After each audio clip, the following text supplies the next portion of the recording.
All right, we here. Happy Sunday, y'all. Boruto. This was 193. What the fuck was the title? Coexistence, y'all.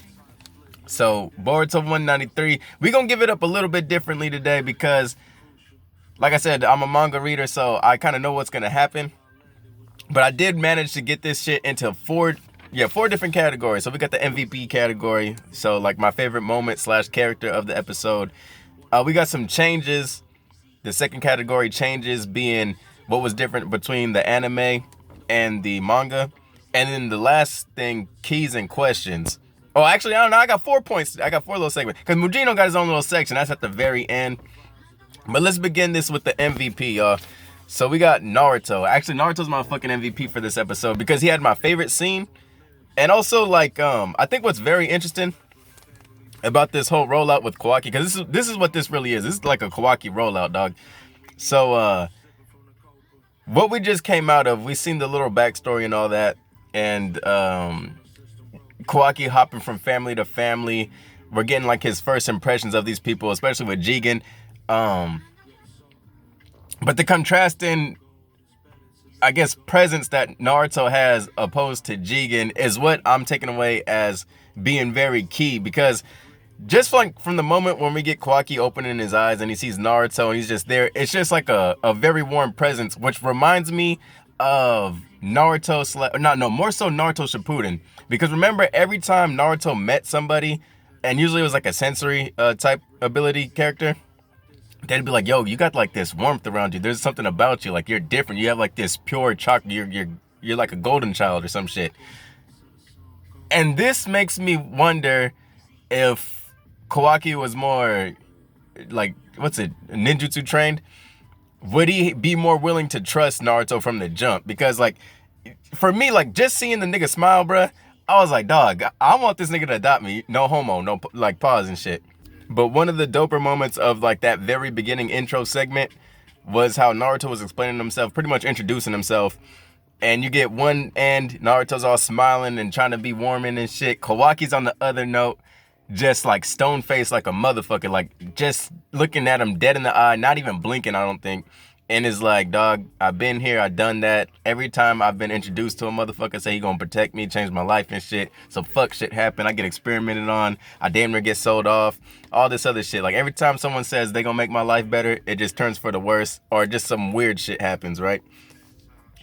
But into my favorite moment, and this is the time where Naruto's talking to Boruto about trying to trust Kawaki and knowing where he's been through, but like just Naruto himself reflecting on his past.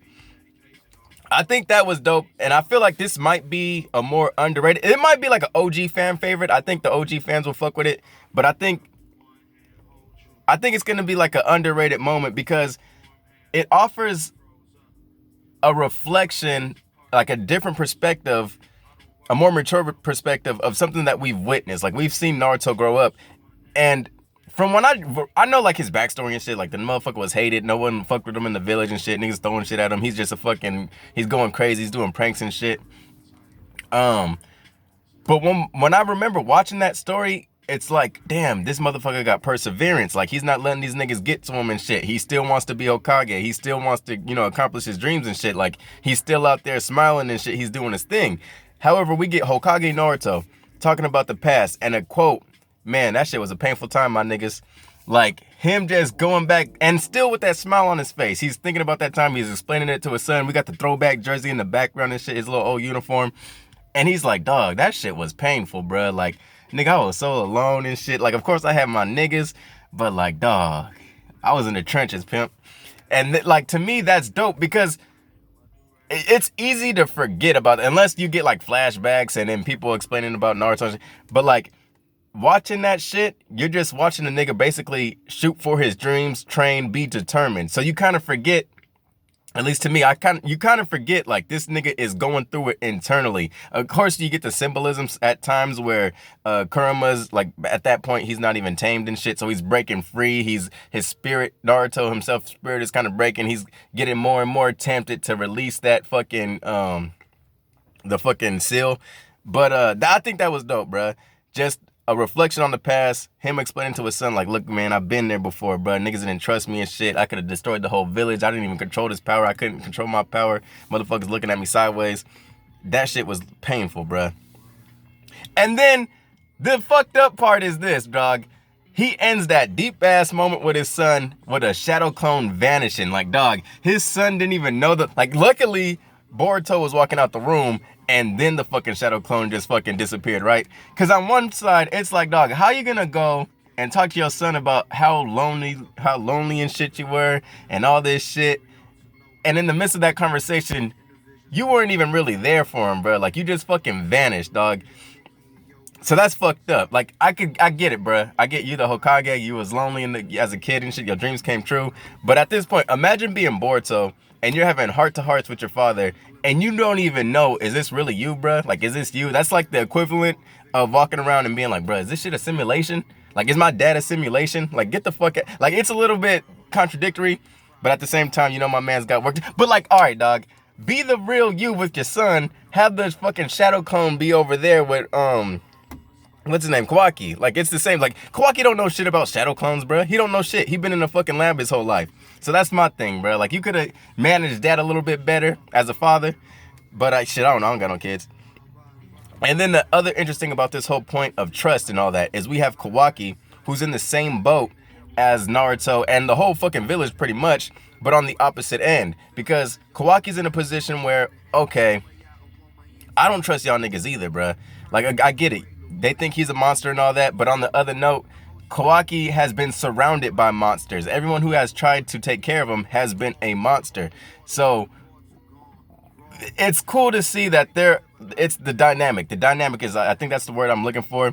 The dynamic of the situation was dope. I know this wasn't one of those episodes where they was throwing hands and all that shit, but like the way the plot and the story is developing, it's fucking dope, bruh. And this is like, that's why I fuck with this. That's why I think this has to be weekly. This can't be one of your seasonal action-packed and we showing you all the highlight clips ass animes, bruh. We ain't with that shit. I'm watching My Hero after this shit. I'm watching this and I'm starting that beef, bruh. Fuck them niggas. I'm real, like, that's real talk, bruh. Fuck them niggas. Where we at? All right, so now we into the point 2. Now we're getting into the changes from the manga and anime. Now, I know there's gonna be some people who are opposed to the idea that this may be a better version of what's going down, because in the last episode where we see Naruto enter KCM mode, I want to say, was that the last episode? It was the episode where he fucking put the hands on Sumire and they trapped and detained him and got him to the lab. But Naruto enters KCM mode. At that moment, I was one of them dudes too. Like, I was on TikTok. I got back and forth with a nigga on the comment section. He agreed with me and this wasn't an argument. But I was like, damn, okay, that was like, Naruto entering KCM mode was very crucial.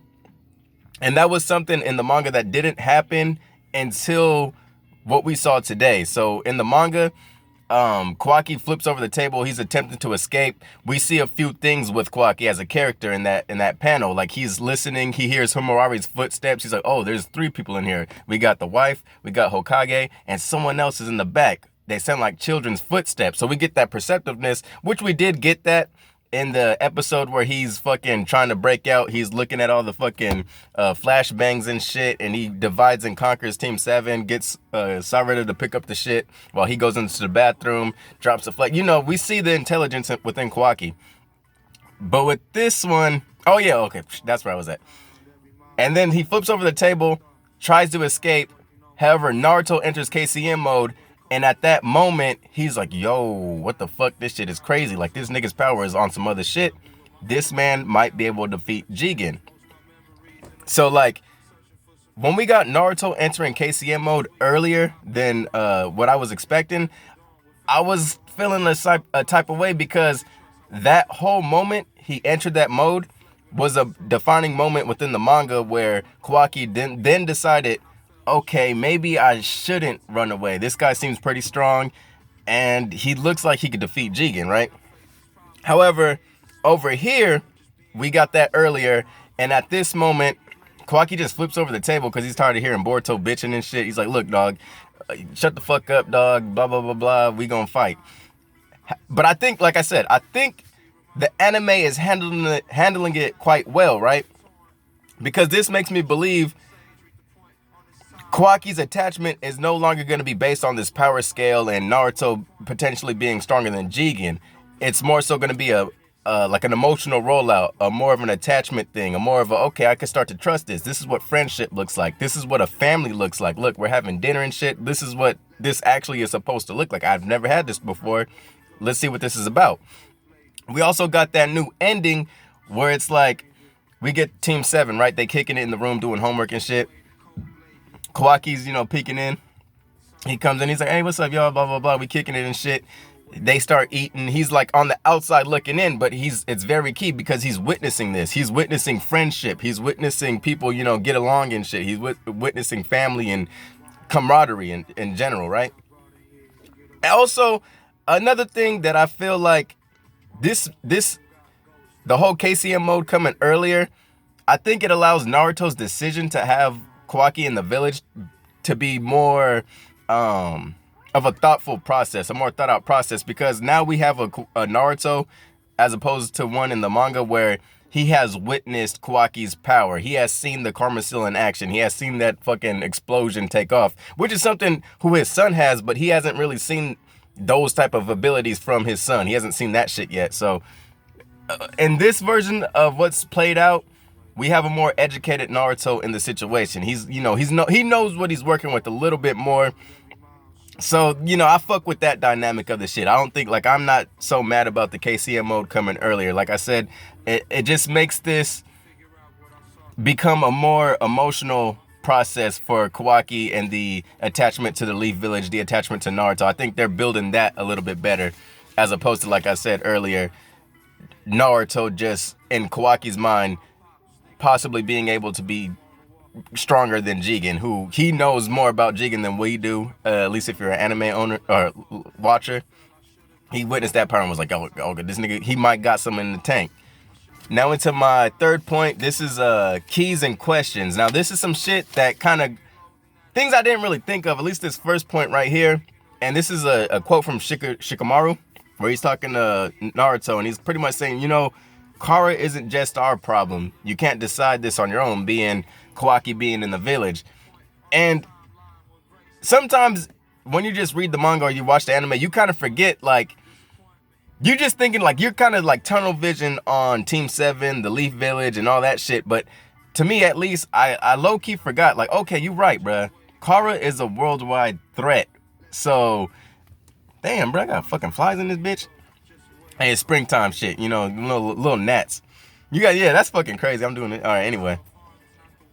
But, the fact that Kara is the world's problem, yet Naruto is taking pretty much all the responsibility of what's to fucking come, I think that sets up some potential, chaos, at least for the Leaf Village, because anything that goes wrong is pretty much Naruto's fault. They could just be like, hey, bro, that was on you, bro. This is the shit we was talking about. You over here playing and shit. However, I don't know if that's resolved because, later on, that was, one of the earlier parts of the episode where Shikamaru pretty much says that shit. And they have, a 5 Kage summit. So maybe that gets hashed out. But at the same time, it's still Naruto's responsibility. So anything that goes wrong with this shit, anything that goes lopsided is, at the end of the day, going to fall on Naruto's hands. Now, this is the third thing. This is more of a question because I remember being given some information in the anime that wasn't given in the manga. And this is more so back when the vessel first was moved. Jigen had said something like, yo, someone touched the vessel. And I know that because I felt it through karma. Now, this is making me wonder, what the fuck else can Jigen, feel through the karma mark? Did he feel the resonance? Did he feel it being used in the Kawaki versus Garo fight? Can he sense another karma in Boruto? Does he know that through the karma? How much can he really sense? That has me questioning some shit. And now we on our last point, nigga. This that Mugino. I thought it was dope. And this is why I like the fact that Naruto is weekly as opposed to seasonal, because I feel like when you get a weekly anime, especially something like this, it allows you to kind of live in the universe. And it makes these side characters not so side. It's like we forgot the importance of Mugino, like his relationship with the Hokage and all that, at least the third Hokage. And we get a moment to like kind of step into a RIP mode for the characters. We got to take care of the turtle and shit. But I'm gonna leave that there, y'all. Peace. Happy Sunday. Love you niggas.